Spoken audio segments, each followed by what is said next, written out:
Hello, this is Father Sunny, and welcome to another dose of Holy. And we are now on episode on the forgiveness series. For this particular episode, I'd like to make a clarification about forgiveness by contrasting it to several other ideas or concepts that might be misassociated with it. Okay, so three ideas. First of all, we want to compare it or put it against enabling. We want to put it also how is forgiveness in relation to naivete, and also how is forgiveness in relation to accountability.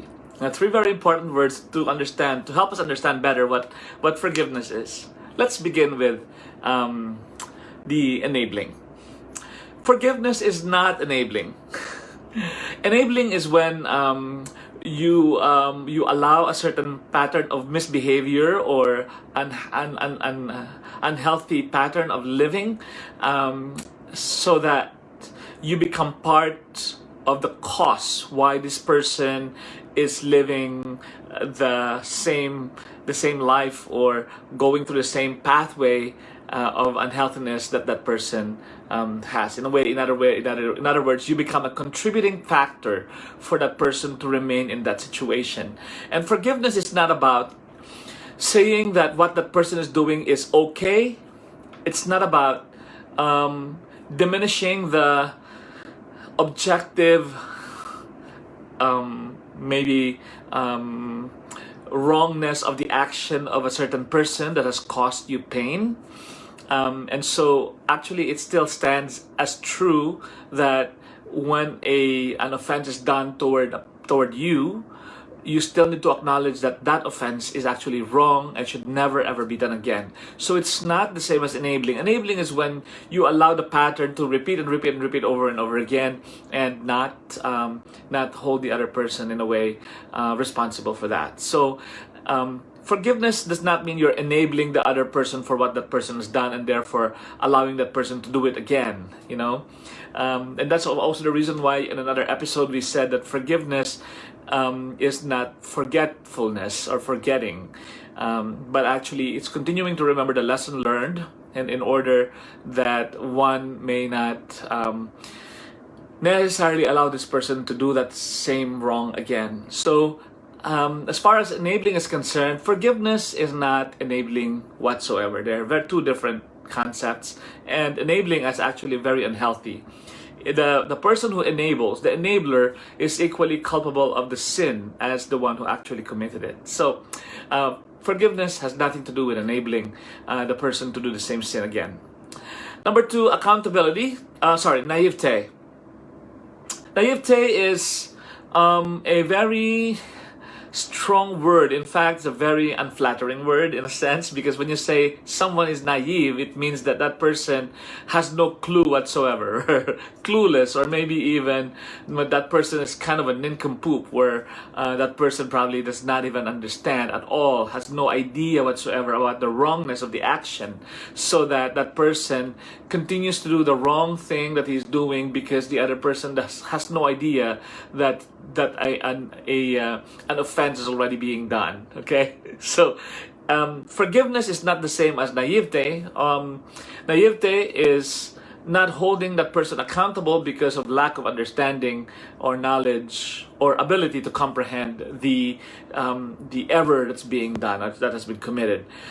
Forgiveness is actually acknowledging that something bad happened or an offense took place, and therefore it's not good, and therefore the person needs to overcome that moment by the action of forgiveness.